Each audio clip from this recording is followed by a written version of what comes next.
Okay, Carolyn, I'm thrilled to be here to ask you all these questions and learn about you, what you did and now, and all the friends you made and what got you there. So, first question is, what was your life like before you got involved in the women's movement? It was pretty normal, I think, in terms of the way you think of a traditional wife and mother and young woman going to college and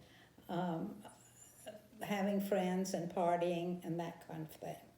I think of it as really quite traditional. I had a very traditional mother, and she encouraged that. Where did you grow up? Part of the time I grew up in Austin, Texas. I can hear that. And another part of the time I grew up in New Jersey, if I grew up at all. Oh, well, you've got plenty of time for that. And what is your ethnic background?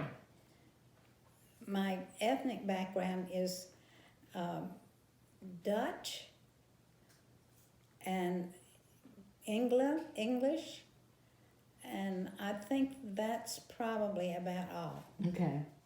Well, that was enough to create you, so that's good. How did you get involved in the women's movement? I got involved, I guess you can say that I had one of those click moments. I had been living in Britain with my family and came back to the States, and I went to the doctor I wanted to get contraceptive because I already had 2 children.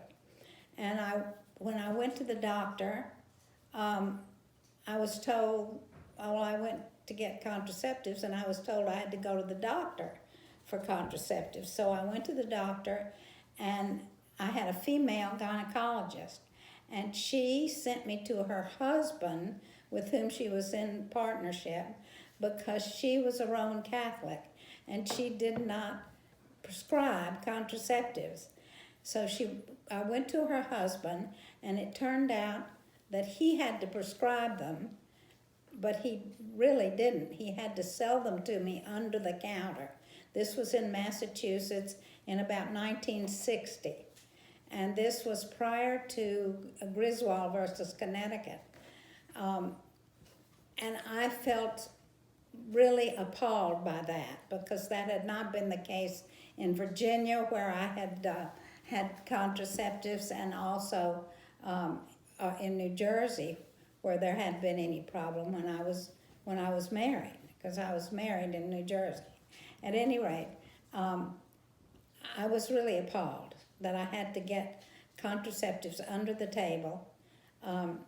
So shortly after that, there was a publicity campaign, because Bill Baird was in jail in Massachusetts for giving contraceptive foam to an unmarried female on the Boston Common. And the word came out to protect Bill Baird, get him out of jail. And so they were encouraging people to get in touch with their representatives, their state representatives. So I decided, why I do not know, but I decided I would write a letter to all my representatives and hand deliver them to the State House. Now, I didn't put them in the mail. I decided I was going to walk them up to the State House. It must have been a weekend or a Friday or something, because there wasn't a soul in the State House. Nobody was there. But I went up there, and I was absolutely terrified, I remember. And I thought, I'd just slip them under the door. So that's what I did, just slip these letters under the door of their offices. When I came out, there was a group of women walking around in a circle demonstrating in front of the State House. And one woman came up to me and she said, I'd like to tell you why we're here. And they were there demonstrating in support of Bill Baird and opposed to the fact that he was in jail for giving contraceptives to an unmarried woman. And she invited me to come to their next meeting, and she was a member of the Boston National Organization for Women. So they had a task force that they worked on the issue of contraception and abortion, and they were having a meeting, and she invited me to attend. And that's how I got involved with NOW. And then what happened? And then we worked. And so what year do you think that was? I think that was about 1970 or 71. So what was your involvement? What did you do as part of the contraceptive for abortion task force? Well, first I went to that meeting and found out, and it was in a local person's home, and it was absolutely jammed. I mean, you could hardly get in the door. Anyway, I found out what they were doing, and I also found out that there was an organization called MORAL. Yes. Massachusetts Organization to Repeal Abortion Laws was the acronym. That was what the acronym stood for. And there was a woman named Suzanne, and I cannot remember her last name. Her husband was a doctor, and she was really determined, and she was the leader of MORAL. And I worked with Marl and with Suzanne in a lobbying capacity, going up to the State House and talking to the legislators about the importance of contraception and having access to abortion, legal access to abortion. And those were the main issues that I was involved in for a long, long time. What we were trying to do was to get a reform law passed in Massachusetts similar to the one that had recently been passed in New York State. And I believe that was in 1971. So were you lobbying on behalf of Moral, or were you lobbying on behalf of the Boston chapter of NOW? I did both. You did both. And I went and I put on the most conservative clothes that I could get that had been my mother's. I used to go shopping in her closet, and I took myself up to the State House looking as dour, dumpy as I possibly could, because I thought that was really a very good thing to have an impression of being somebody who's very conservative. And I was. I mean, I was very conservative at that time in many, many ways. At any rate, we only had 16 members of the state legislature, of the House, that were affirmative on the issue of birth control and abortion at that time. I believe it. And that's out of over 300 and something. The power of the Catholic Church. Mm-hmm. Yes. Well, and then the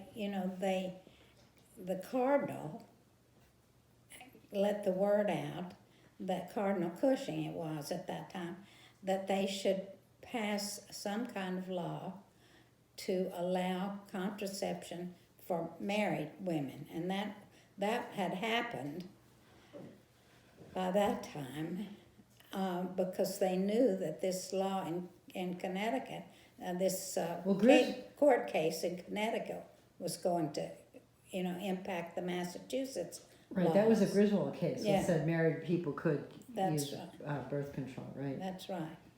And they knew that was going to happen and that was going to be passed. And so they told Massachusetts they better do something about it. Otherwise they wouldn't have any control over it. So they did. So what exactly did the Catholic Church do about the contraceptions? They couldn't do anything about it. It became a Supreme Court, or right through the Supreme Court. No, What? they got the legislature to allow married women. Okay. That was when They allowed that to happen. Uh-huh. They didn't stop them. Right, right. they encouraged it, I think. Interesting. Yeah. What were your roles? You said earlier that you were vice president. Yes, well, before I was vice president, I was chair of the Birth Control and Abortion Task Force.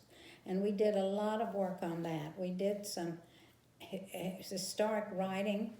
There must be a record of that someplace, Rosemary. I don't know where. But we had had a history of the task force activities and of the chapter's activities. We did a lot of actions. For example, one time we had a coffin that we carried down Park Street and up where Filene's and Jordan Marsh were and all the shopping areas.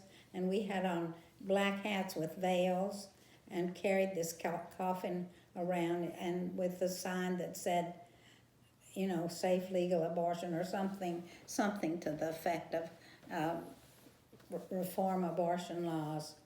And then the other time, another thing that we did, we had an action every Friday at 5 o'clock at the Park Street subway station. We would carry signs and demonstrate in a circle right in front of the Park Street subway station, which was probably the busiest station in the city of Boston. And I remember when that was. That was in 1973. That's when Roe v. Wade was made. I had my 5-year-old with me one day, and we were walking back to the Now office, and we came to Arlington Street, and we're about to cross Arlington Street, and my daughter looked up, and she saw the dining room on the second floor of the Ritz Hotel. And of course it has all these crystal chandeliers, and it was really lovely. And she said, "Mother, what's that?" I said, "Well, that's the Ritz dining room." And she said, "Well, why don't you ever take us there for dinner?" And I said, "Well, Anna, when abortion is legal, I'll take you there." It wasn't 6 weeks before Roe v. Wade was decided. And I took the family there for brunch. That's wonderful. That's a great story. So after the abortion issue, did you continue to be involved in Now? I did. I became vice president. Mm-hmm. And in that capacity, I had a really great opportunity because National Now had just developed a public service campaign, which the Ad Council had underwritten, and they had determined that it was a public service campaign. And that meant that the TV stations and the radio stations were obliged or could air this campaign. And I know it had a theme, and I honestly don't remember what that was. Do you remember? I don't know. Well, do you think it was employment or equal I opportunity? have no idea what know. it was. But anyway, what they asked the chapters to do was to send people to the local radio stations and TV stations and encourage them to use this campaign. They had sent the tapes out, and they sent tapes to us, but I, as being the vice president, I was in charge of all media for the chapter. And so that's what I was asked to do. And I went out and to visit all these folks in the public service sector of the local stations. And it was a real learning experience for me, a wonderful opportunity. And I realized how much I enjoyed doing that aspect. And so I ended up, first I ended up getting a job at Boston University in the public relations office based on that activity because I learned so much. And then being at BU, you could take courses there for free. And I ended up going to graduate school at BU in public communications. That's marvelous. I think that when I think of the early women's movement, we did things that we wouldn't have done otherwise. We learned so much, and then we went and used that in careers in the rest of our life to continue to make change. It was just wonderful. That's right. You never would have guessed you've been doing that 10 years earlier. That's right. Yeah. Exactly. That's wonderful. You might have already answered this. What were your major accomplishments personally and that you were involved with? I think that's that latter thing with the public service announcements was really the thing that it had the most impact on my life, and I think it worked both ways. Right, because they're finally using the media to get our message out. That's right. That's right. That's right. Wonderful. What were your most memorable and important experiences, either politically, personally, but what stands out in your mind when you look back? Well, I think of the Supreme Court decision and the impact on the chapter, because my issue was always abortion. I was really concerned about that. I felt that the fact that abortion was illegal was really lethal to women. Yes, it was deadly. It was, and I felt very strongly about that. I had 2 children. By that time, I had 3, I think. Yes, because by the time we moved back to Massachusetts, I had 3 children, and I'm grateful for all 3 of them. They're wonderful daughters, but I still think that women ought to be in a position to control their own lives and their decisions about their reproductive lives. Yes, yes. And I feel strongly about that today. Did you make any lifelong friends from your actions, your activity back in the 70s and early late 60s? Yes, I did. Well, I worked on the Equal Rights Amendment, but one of my best friends, well, Betsy Dunn was one of Yes. them, and Betsy and I were very good friends. And Julia, but I don't see Julia like I saw Betsy. I did see Betsy because I had a lot of contacts in Cambridge, and I went to college nearby, so I was in and out of Cambridge a lot. How has your involvement in the movement affected your later life, personally and professionally? Did you stay in public relations pretty much the rest of your career? I did. I was in public relations, development, fundraising, media work. When I retired, I was director of public relations for the Boston YWCA, and that was a wonderful experience because the YWCA was the first YW in this country, and talk about records. They have records that go way back, and they were keeping them right underneath on the floor below the swimming pool. Oh, no. Yeah, and I tried to get them to send them to the Rex Schlesinger, but they never did. I mean, I don't know whether they have now, but they never did send them there while I was there. Interesting. Let me look Because I into thought it. they were important to be preserved. Yeah, they are important. Have you been involved as an activist in the women's movement or other areas since your second wave experience? Have you done anything since in the women's movement? I just send money. So, well, that's money's important. Money's important. I send money. I still am a member of NOW. I always have been. I'm a member of related organizations, but you know, they're not any really very although there's an active NOW chapter where I live, but I've never felt they were as active as the Boston chapter. Yeah. It was really unique, I think, in the fact that it was so active, so busy, so many people were involved on so many different issues. Yes. It was an exciting chapter. Oh, I know one thing I what? haven't mentioned, and that is my former husband was an Episcopal priest. And I decided that it was time that the Episcopal Church acknowledge the importance of abortion and that it should be legal. And this was prior to Roe v. Wade, I presume. And so I organized a way for the Massachusetts Convocation to pass that as a motion in their meeting. And I was told later that the bishop heard from the Roman Catholic bishop, or cardinal, or whoever he was, and said, please don't let this come up before your members. And at the time, the bishop was Bishop Burgess, and Bishop Burgess said to whoever the Roman Catholic representative was that there was nothing he could do about it. He said it's a democratic organization and it's come before them, legitimately. And so I was not a delegate. I did not have a vote in this situation, but a lot of the clergy did. All the clergy did, and then the lay people. And so I had lobbied to get plenty of support for it on the floor of the convention. And I went to watch. It was at the cathedral, I believe, in Boston. that they had this meeting. And I was up in the balcony, and there were two other people in the balcony. That was it. And they were both white men, and they were in black suits. And that's it. And I'm sure they were from the Spies from the Catholic Church. diocese. Yes, exactly. That's what they wanted to find out what was going to happen. Yeah.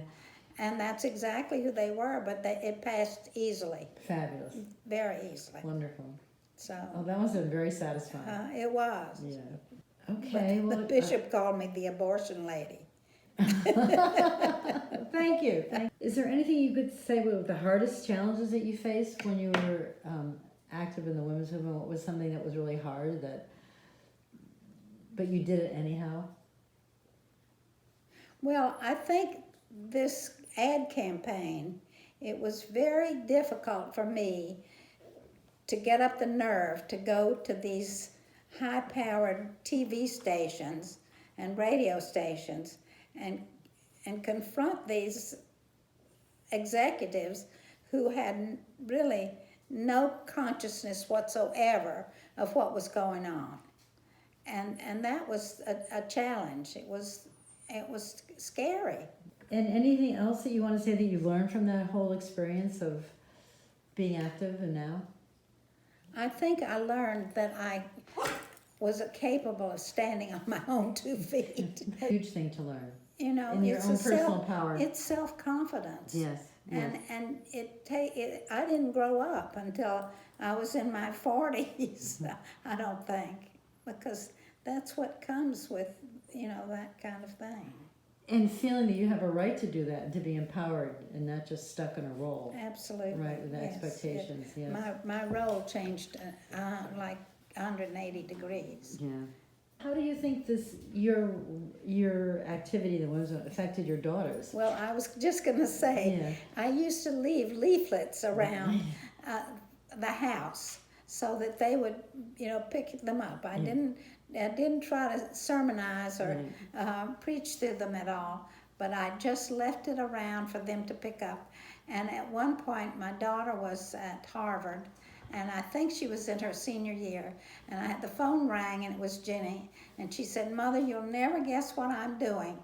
I said, "No, I don't suppose I would." She said, "I'm in charge of the ERA action at Harvard." That's great. I thought, boy, it's gone through.